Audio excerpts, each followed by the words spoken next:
Hello friends, Hans வில்ஸ்டோஃப் ரோலெக்ஸாக எப்படி மாறினாரு அப்படின்னு சொல்லிட்டு இப்போ இந்த வீடியோவில் தெரிஞ்சுக்கலாம். பார்ட் 1ல் நான் சொன்ன மாதிரி ஹான்ஸ்க்கு வந்து ஓனாக வாட்ச் கம்பெனி ஸ்டார்ட் பண்ணணும் அப்படிங்கிற தாட்ஸ் வந்ததுக்கு அப்புறமா ரொம்பவே நல்ல குவாலிட்டியாக ஓனாக வாட்ச் மேக் பண்ணுற ஒருத்தரை போய் அவர் மீட் பண்ணுறாரு அண்ட் அவர்கிட்ட நிறைய கற்றுக்கிறாரு. அப்போ அவரோட பொண்ணுக்கும் அவருக்கு ஒரு நல்ல ஃப்ரெண்ட்ஷிப் வந்து பாண்ட் ஆகுது. எஸ், அவங்க ரெண்டு பேருக்குமே ஒரு நல்ல அண்டர்ஸ்டாண்டிங் இருக்கிறத புரிஞ்சுக்கிறாங்க. ரெண்டு பேருமே மேரேஜும் பண்ணிக்கிறாங்க. அவங்களோட பேர் ஃப்ளோரன்ஸ் ஃப்ரான்சிஸ் மேக்ராட்டி. ஸோ அவரோட லைஃப் ரொம்ப ஹாப்பியாக போயிட்டு இருந்த டைமில் அவரோட ஒய்ஃபோட பிரதர் ஆல்ஃபர்ட் ஜேம்ஸ் டேவிட் ஒரு நாள் அவர்கிட்ட வந்து பேசிகிட்டு இருக்காரு. ஸோ ஃப்யூச்சரில் உங்களோட பிளான் என்ன மாதிரி ஐடியாவில் இருக்கீங்க அப்படின்னு சொல்லிட்டு. அப்போது ஹான்ஸ் அவர்கிட்ட ரொம்பவே நிறைய ஓப்பனாக டிஸ்கஸ் பண்ணுறாரு. அண்ட் அவர் வந்து சுவிட்சர்லாந்து வந்தது, அதுக்கப்புறம் குனோகாட்டியில் வந்து ஒர்க் பண்ணது, அவரோட ஒர்க் எக்ஸ்பீரியன்ஸ், வாட்ச் மேலே அவருக்கு இருந்த இன்ட்ரெஸ்ட்டு, சேல்ஸு, மேனுஃபேக்சர், இந்த மாதிரி ஏகப்பட்ட விஷயத்த ரொம்பவே ஆர்வமாக அவர்கிட்ட டிஸ்கஸ் பண்ணும்போது இதை பார்த்து ரொம்பவே அவர் ஒய்ஃபோட பிரதர் வந்து ஆல்ஃபர்ட் ஜேம்ஸ் வந்து ரொம்பவே இன்ஸ்பயர் ஆகுறாரு. உங்களுக்கு இவ்வளோ இன்ட்ரெஸ்ட் இருக்குது, இவ்வளோ பிளான் வச்சுருக்கீங்க, இவ்வளோ ஐடியாஸ் வச்சுருக்கீங்க, ஸோ நீங்கள் ஏதாவது ஏன் லேட் பண்ணுறீங்க, ஏதாவது ஒன்று ஸ்டார்ட் பண்ணலாமே அப்படின்னு சொல்லிட்டு அவர்கிட்ட கேட்குறாரு. அதுக்கு ஹான்ஸ் என்ன சொல்கிறாருன்னு சொன்னால், எல்லாமே இருக்குது, பட் வந்து இன்வெஸ்ட் பண்ணுறதுக்கு எனக்கு வந்து நிறையா வந்து மணி வேணும் அப்படின்னு சொல்லும்போது எதை பற்றியுமே யோசிக்காமல் ஆல்ஃபர்ட் ஜேம்ஸ் வந்து நான் உங்களுக்கு ஹெல்ப் பண்ணுறேன், நான் இன்வெஸ்ட் பண்ணுறேன், நம்ம ரெண்டு பேரும் சேர்ந்தே ஸ்டார்ட் பண்ணலாம் அப்படின்னு சொல்லிட்டு ரொம்பவே ஹோப் கொடுக்குறாரு. ஸோ 1905ல் வில்ட்ரோஃப் அண்ட் டேவிட் லிமிடெட் அப்படிங்கிற பேரில் ஒரு கம்பெனி ஸ்டார்ட் பண்ணுறாங்க. அண்ட் அந்த கம்பெனி ஸ்டார்ட் பண்ணதுக்கப்புறம் அவங்க ரெண்டு பேரோட ஒரே குறிக்கோளாக என்ன தெரியுமா இருந்துச்சு, ரொம்ப அஃபோர்டபுள் ப்ரைஸில் அண்ட் பயங்கர குவாலிட்டியான வாட்சஸ் மட்டும்தான் நம்ம மேனுஃபேக்சர் பண்ணணும் அப்படின்னு சொல்லிட்டு தான் அவங்க திங்க் பண்ணாங்க. அண்ட் இப்படியே போயிட்டு இருந்த டைமில் ஹான்ஸுக்கு வந்து ஒரு விஷயம் வந்து தோணிட்டே இருக்குது. என்னதான் அவருக்கு வந்து வாட்ச் மேலே ரொம்பவே இன்ட்ரெஸ்டடாக இருந்தாலும் அந்த காலகட்டத்தில் அதிகமாக யூஸ் பண்ணப்பட்ட ஒரே விஷயம் வந்து பாக்கெட் வாட்சஸ் மட்டும்தான். எல்லா ஜென்ட்ஸுமே வந்து அதுதான் யூஸ் பண்ணுவாங்க. கேர்ள்ஸ் மட்டும்தான் ரிஸ்ட் வாட்ச் யூஸ் பண்ணுவாங்க. அதுவுமே வந்து அதை ஒரு டைம் பார்க்குற பர்பஸ்க்காக யூஸ் பண்ணாமல் ஒரு ஆக்சசரிஸ் மாதிரி, கையில் பேங்கிள்ஸ், பிரேஸ்லெட்ஸ் எப்படி போட்டிருப்போமோ அந்த மாதிரி தான். ஸோ வந்து டைம் பார்க்குற பர்பஸ்க்காக அதை பெருசாக யூஸ் பண்ணல. இதெல்லாம் தாண்டி பாக்கெட் வாட்சஸோட குவாலிட்டி வந்து ரொம்பவே பர்ஃபெக்டாக இருக்கும். ஏன்னா அதோட டயல் வந்து நல்ல பெருசாக இருக்கும். பட் ரிஸ்ட் வாட்சில் வந்து டயல் வந்து ரொம்ப சின்னதாக இருக்கும். ஸோ அதில் இருக்கிற பார்ட்ஸ் எல்லாமே, அதில் ஒர்க் ஆகிற மெக்கானிசம்ஸ் ஒன்று ஃபிக்ஸ் பண்ணுறதுமே ரொம்ப கரெக்டாக அக்யூரேட்டாக பண்ண முடியாது. ஸோ எல்லாருமே பிலீவ் பண்ணது என்ன அப்படின்னு சொன்னால், பாக்கெட் வாட்சஸை விட ரிஸ்ட் வாட்ச் வந்து கரெக்டான டைம் வந்து கண்டிப்பாக காட்டாது. ஒரு 10 to 20 minutes ஒன்று வந்து ஃபாஸ்ட்டாக காட்டும், இல்லைனா ஸ்லோவாக காட்டும். பட் இது எதையுமே வந்து ஹான்ஸ் ஒத்துக்கல. இல்லை, கண்டிப்பாக என்னால் வந்து ஒரு பர்ஃபெக்டான குவாலிட்டியான ரிஸ்ட் வாட்ச் வந்து மேக் பண்ண முடியும் அப்படின்னு சொல்லிட்டு நம்பினாரு. அது மட்டும் இல்லை, இதை பற்றி ஒரு மீட்டிங்கில் என்ன சொல்லியிருந்தாருன்னு சொன்னால், ஃபியூச்சரில் கண்டிப்பாக பேக்கெட்ஸ் வாட்ச் அப்படிங்கிறதே ஒன்று எல்லாரும் மறந்து எல்லார் கையிலையும் கண்டிப்பாக ரிஸ்ட் வாட்ச் மட்டும்தான் இருக்கும் அப்படின்னு சொன்னார். ஸோ இதுக்கப்புறமா சுவிட்சர்லாந்தில் இருக்கிற பெரிய பெரிய வாட்ச் கம்பெனிஸ் எல்லா இடத்துக்கும் போய் தன்னோட ஐடியாஸை, இந்த மாதிரி ஃபியூச்சரில் இப்படி ஒரு பிளான் இருக்குங்கிற ஐடியாஸை நிறைய பேர்கிட்ட வந்து டிஸ்கஸ் பண்ணுறாரு. பட் எல்லாருக்குமே வந்து இது ரொம்ப ஒரு சேலஞ்சா, இதெல்லாம் பாசிபிளா, இல்லை இதெல்லாம் கண்டிப்பாக முடியாது அப்படின்னு சொல்லிட்டு எல்லாரும் அவாய்ட் பண்ணுறாங்க. பட் அந்த டைமில் ஹெர்மன் எய்ட்லர் அப்படிங்கிற ஒருத்தர் ரிஸ்ட் வாட்ச் வந்து ஓனாக தயார் பண்ணுற ஒருத்தர்கிட்ட போய் இவர் சொல்லும்போது அவர் இதை அக்செப்ட் பண்ணுறாரு. ஸோ நம்ம கண்டிப்பாக ட்ரை பண்ணி பார்க்கலான்னு சொல்கிறாரு. அண்ட் ஹான்ஸுமே ரொம்ப ஹாப்பியாக அவர்கிட்ட ஒரு சம் ஆர்டர்ஸ் வந்து அவர் கொடுக்குறாரு. ஸோ அந்த காலகட்டத்தில் வந்து ஒரு ரிஸ்ட் வாட்சுக்கு இவ்வளோ பல்க் ஆர்டர் கொடுத்தது சொல்லிட்டு அதுதான் ஃபர்ஸ்ட் டைம் அப்படின்னு சொல்லி எல்லாரும் சொல்கிறாங்க. ஸோ ஹான்ஸ் ஆசைப்பட்ட மாதிரியே ரொம்பவே பர்ஃபெக்டாக ரொம்பவே குவாலிட்டியான ரிஸ்ட் வாட்சஸ் வந்து மேக் பண்ணுறாங்க. அதை அங்கேருந்து வாங்கிட்டு வந்து இவங்க இங்கே லண்டனில் வந்து சேல்ஸ் பண்ணுறாங்க. ஸோ அதுக்கு ஒரு நல்ல ரெஸ்பான்ஸ் கிடைக்குது, நல்லாவே சேல்ஸ் போகுது. இன் 1916 வில்ஸ்டோஃப் அண்ட் ஆல்ஃபர்டோட வாட்ச் கம்பெனி பார்த்தீங்கன்னா இந்த சேல்ஸ் பற்றி தான் லண்டன் ஃபுல்லாக பேசுகிறாங்க, ரொம்பவே பிரபலமாகறாங்க. அண்ட் அப்போ ஹான்ஸுக்கு வந்து ஒரு தாட்ஸ் தோணிட்டே இருக்குது, இந்த வாட்ச் கம்பெனி இந்த பேரை வந்து நம்ம வந்து கொஞ்சம் மாற்றணும் அப்படின்னு சொல்லிட்டு. ரொம்ப லென்த்தாக இருக்குது, அந்த நேம் எப்படி இருக்குன்னா ரொம்ப கேட்சியாக, ஸ்டைலிஷாக, அப்புறம் வந்து சொல்கிறதுக்கு எல்லாருக்குமே ஈஸியாக, ரொம்ப பவர்ஃபுல்லான ஒரு நேமாக இருக்கணும் அப்படின்னு சொல்லிட்டு அவர் நினச்சிட்டே இருக்காரு. ஸோ அவரோட டிசைனர்ஸ் கிட்ட போட்டு இதை வந்து டிஸ்கஸ் பண்ணுறாரு. ஸோ நம்ம எந்த மாதிரி பேர் சூஸ் பண்ணலாம், அண்ட் நம்ம சூஸ் பண்ணுற பேர் ரொம்ப சின்னதாக இருக்கணும், அப்போ தான் வந்து டயலில் வந்து அந்த நேமை வந்து பிரிண்ட் பண்ண முடியும். ஸோ இது எவ்வளோ லென்த் இருக்கணும் அப்படின்னு சொல்லி கேட்கும்போது அவங்க டிசைனர்ஸ்லாம் சொல்கிறாங்க, சார் ஒரு 5 letters இருந்தால் போதும் அப்படின்னு சொல்கிறாங்க. ஸோ அதுக்கப்புறம் ரொம்பவே ஈகராக ஆல்ஃபபெட்ஸில் அப்படியே ஃபுல்லாக லெட்டர்ஸ் எல்லாம் மாற்றி போட்டு அந்த நேம் சூட் ஆகுமா அப்படி இப்படின்னு சொல்லிட்டு பயங்கரமாக ட்ரை பண்ணுறாங்க. இது அப்படியே போயிட்டு இருந்த டைமில் ஒரு நாள் திடீர்னு அவர் காதில் வந்து ஏதோ ரோலெக்ஸ் அப்படின்னு சொன்ன மாதிரி அவருக்கு ஒரு ஃபீல் வந்தது.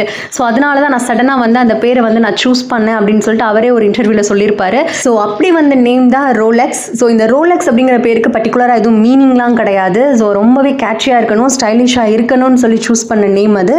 ஸோ நேம் மாற்றின கொஞ்சம் வருஷத்துலேயே வந்து இந்த ரோலெக்ஸ் வாட்ச் வந்து அந்த அளவுக்கு ஃபேமஸ் ஆகுது. ரிஸ்ட் வாட்ச் ரொம்ப காஸ்ட்லியான வாட்ச், ரொம்ப ப்ரீமியம் அண்ட் பயங்கரமாக ரிச் பீப்புள்ஸ் வந்து அவங்களுக்குள்ள வந்து கிஃப்டிங் பண்ணுறதுக்காக இந்த வாட்சஸ் தான் யூஸ் பண்ணுவாங்க. ஸோ அந்த அளவுக்கு ஒரு பிராண்டிங்காக ரோலெக்ஸ் மாறிச்சு. ஸோ இப்படியே ஹாப்பியாக போயிட்டு இருந்த அந்த டைமில் அவர் லைஃப்பில் ஒரு பெரிய இன்சிடென்ட் நடக்குது. அவருக்கு மட்டும் இல்லை, ஃபர்ஸ்ட் வேர்ல்டு வார் வந்து அப்போ தான் ஸ்டார்ட் ஆகுது. ஸோ இதனால் என்ன ஆகுதுன்னு சொன்னால் அவரால் வந்து சுவிட்சர்லாந்துலேருந்து வாட்சஸ்லாம் எடுத்துகிட்டு வந்து இங்கே வந்து சேல்ஸ் பண்ண முடியல. ஸோ எந்த ஒரு விஷயமே எல்லாமே அப்படியே ஸ்டாப் ஆகுது. போரோட செலவை சமாளிக்கணும் அப்படிங்கிறதுக்காக இந்த பிரிட்டிஷ் கவர்மெண்ட் என்ன பண்ணுறாங்கன்னு சொன்னால் வாட்ச் கம்பெனிஸ்க்கெல்லாம் 33% வந்து வரி வந்து எக்ஸ்ட்ரா அதிகப்படுத்துறாங்க. இதனால ரொம்பவே பேர்டன் ஆகுறாங்க நிறைய கம்பெனிஸ். இது வந்து ஒரு பெரிய சேலஞ்சிங்காக இருக்குது. இந்த ஒரு சுச்சுவேஷனில் வந்து ஹான்ஸ் என்ன டிசைட் பண்ணுறாருன்னு சொன்னால் சுவிட்சர்லாந்தில் வந்து கம்பெனியை வந்து மாற்றிடலாம் அப்படின்னு சொல்லிட்டு லண்டன்லேருந்து அங்கே கிளம்பி போகிறாங்க. ஸோ இதுக்கு முக்கியமான ரீசன் என்ன அப்படின்னு சொன்னால் அவர் வந்து பிறப்பால் வந்து ஒரு ஜெர்மனி. ஸோ வந்து முதலாம் உலக போர் நடக்கும்போது போருக்கு முக்கிய காரணம் வந்து ஜெர்மனிஸ் தான் அப்படின்னு சொல்கிறாங்க. ஸோ இதனால லண்டன் மக்கள் எப்போவுமே வந்து ஜெர்மனிஸை வந்து வெறுக்க தான் செய்வாங்க.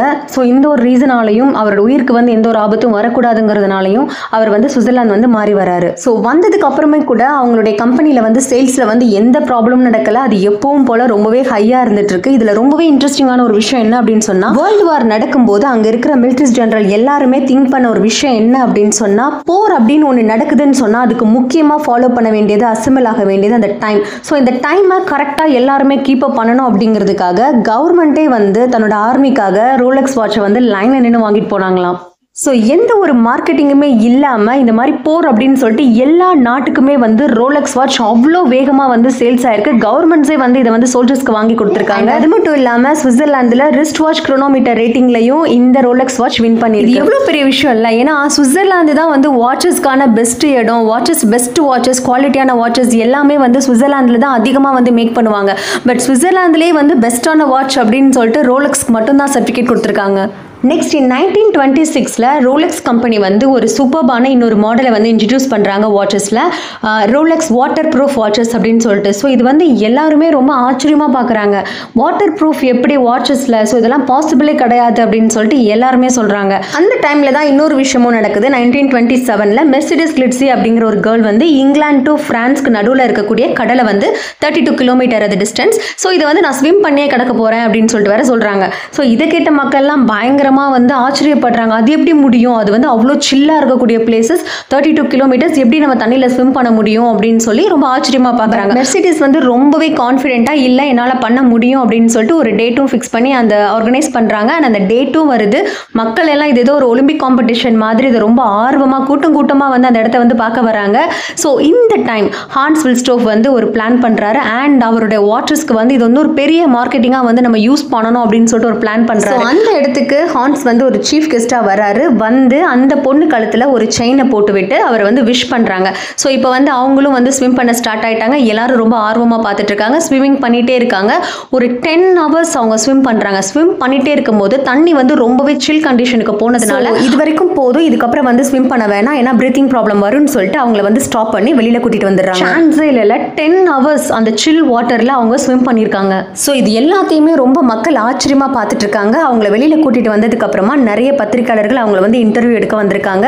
ஸோ எப்படி இருந்தது உங்களுக்கு எக்ஸ்பீரியன்ஸ் அப்படின்னு அதை பற்றி கேட்கும்போது நான் நல்லா இருக்கேன், எனக்கு ஒன்றும் ஆகலை, அண்ட் என் கழுத்தில் இருக்கிற இந்த ரோலெக்ஸ் டயலுக்கும் எதுவுமே ஆகலை, இன்னும் அது நல்லா ஒர்க் ஆகிட்டு இருக்கு அப்படின்னு சொல்லியிருக்காங்க. பார்த்துட்டு இருந்த கேட்டுட்டு இருந்த எல்லாருக்குமே பயங்கர ஷாக்கிங்காக இருந்திருக்கு. எஸ், ஹான்ஸ் வில்ஸ்டோஃப் அவங்க கழுத்தில் போட்டு விட்டது ரோலெக்ஸ் டயலை தான், ஒரு டாலர் மாதிரி அந்த செயினில் போட்டு விட்டுருக்காரு. அப்புறம் என்ன, இந்த நியூஸ் வேர்ல்டு ஃபுல்லாக ஸ்ப்ரெட் ஆகுது. அதுக்கப்புறமா நியூஸ் ஹெட்லைனில் கிளைட்ஸி பற்றியும் ரோலெக்ஸோட வாட்சஸை பற்றி தான் ஃபுல்லாகவே ஃப்ளாஷ் நியூஸாக வருது. அண்ட் இந்த ரோலெக்ஸ் வாட்ச் வந்து சாதனையாளர்களுக்கும் சரித்திரம் படைக்கிறவங்களுக்கும் ஒரு அடையாளமாக மற்றவங்களால பார்க்கப்படணும் அப்படின்னு சொல்லிட்டு விளையாட்டுத்துறையில் இருக்கக்கூடிய நிறைய சாதனை படைக்கிறவங்கள தன்னுடைய பிராண்ட் அம்பாசிடர்களாக அவர் வந்து யூஸ் பண்ண ஆரம்பிச்சாரு. அதுக்கு எக்ஸாம்பிளாக மேல்கம் கேம்பல் அப்படிங்கிற ஒரு கார் ரேசர் வேர்ல்ட் ரெக்கார்ட் பண்ணப்ப அவர் கையில் வந்து ரோலெக்ஸ் வாட்ச் தான் கட்டியிருந்ததா சொல்லியிருந்தாரு. அண்ட் எவரெஸ்ட் மவுண்டனில் ஏறின ஒரு டீமும் இந்த மாதிரி ஃபுல்லாக வந்து ரோலெக்ஸ் வாட்ச் தான் கையில் வந்து கட்டியிருந்திருக்காங்க. ஸோ இந்த அளவுக்கு ஒரு மார்க்கெட்டிங், ஒரு பிராண்டிங் எப்படி வந்து ஒரு ப்ராடக்ட்டுக்கு வரும் அப்படின்னு சொன்னால் அதில் மெயினாக பார்க்க வேண்டிய 3 விஷயங்கள். ரோலெக்ஸ் ஏன் இந்த அளவுக்கு காஸ்ட்லி, இந்த அளவுக்கு எக்ஸ்பென்சிவ் அப்படின்னு நினைக்கும் போது ஃபர்ஸ்ட் அதில் யூஸ் பண்ணக்கூடிய மூலப்பொருட்கள் high cost material, next quality checking, third அதோட பிராண்டிங். ஸோ 1944 ஹான்ஸோட ஒய்ஃப் வந்து இறந்து போகிறாங்க. ஸோ அதுக்கப்புறமா அவங்களோட ஞாபகார்த்தமாக வில்ஸ்டோஃப் ஃபவுண்டேஷன் அப்படின்னு சொல்லிட்டு ஹான்ஸ் ஒரு ஃபவுண்டேஷன் ஸ்டார்ட் பண்ணுறாரு. இன்னொரு முக்கியமான விஷயம் என்னன்னு சொன்னால், ரோலெக்ஸ் கம்பெனி வந்து 1905 ஸ்டார்ட் ஆச்சு. 1946 வரைக்கும் 50,000 வாட்சஸ் வந்து விற்றுருந்தாங்க. அதுக்கப்புறம் 1947 அந்த 1 இயரில் 1 lakh வாட்சஸ் வந்து சேல்ஸ் பண்ணாங்க. ஸோ அப்படியே டபுள் மடங்கு வாட்ச் வந்து சேல்ஸ் ஆயிருக்கு. ரேண்டமாகவே ரோலெக்ஸ் கம்பெனி 1 இயரில் 40 crores சம்பாதிக்கிறாங்க. இந்த அளவுக்கு சக்சஸ் பார்த்த ஹான்ஸ் வில்ஸ்டோஃப் ஜூலை 6, 1960 அவரோட 80வது வயசுல இறந்து போனார். ஹான்ஸ் வில்ஸ்டோஃபோட லைஃப் பார்க்கும்போது நான் கத்துக்கிட்ட விஷயம் என்ன அப்படின்னு சொன்னா, நம்ம சாதிக்கணும் அப்படின்னு நினைக்கும் போது அதுக்கு வந்து வயசு வந்து எப்போதுமே வந்து ஒரு தடையா இருக்கக்கூடாது. அண்ட் அதெல்லாம் தாண்டி நம்மளுடைய கனவை வந்து நம்ம கண்டிப்பா நிஜமாக்க போராடணும். அப்படி நம்ம நிஜமாக்க போராடும் போது அதுக்கு நிறைய தடைகள் வரலாம், தடங்கல்கள் வரலாம், ஏகப்பட்ட பிரச்சனைகள், சவால்கள் நம்ம முன்னாடி வந்து நிற்கலாம். ஆனால் அது எல்லாத்தையுமே உடைச்சு போட்டுட்டு தைரியமா போராடி வாழ்க்கையில கண்டிப்பா ஜெயிக்கணுங்கிற நம்பிக்கையோட டிராவல் பண்ணணும். ஸோ இந்த வீடியோ உங்களுக்கு நான் பிடிச்சிருக்கும்னு நினைக்கிறேன். ஹான்ஸ் வில்ஸ்டோஃபோட லைஃப் அந்த ஜேர்னி எப்படி இருந்துச்சு அப்படின்னு சொல்லிட்டு கண்டிப்பாக கமெண்ட் பண்ணுங்க. அண்ட் இந்த வீடியோ உங்களுக்கு பிடிச்சிருந்து மேபி நீங்கள் கடைசி வரைக்கும் பார்த்துட்டு இருக்கீங்க அப்படின்னு சொன்னால் ரொம்ப தேங்க்யூ. இந்த வீடியோ உங்களுக்கு பிடிச்சிருந்ததுன்னு சொன்னால் ஒரு லைக் பண்ணிவிட்டு சேனலை மறக்காமல் சப்ஸ்கிரைப் பண்ணிடுங்க. தேங்க்ஸ் ஃபார் வாட்சிங். பை.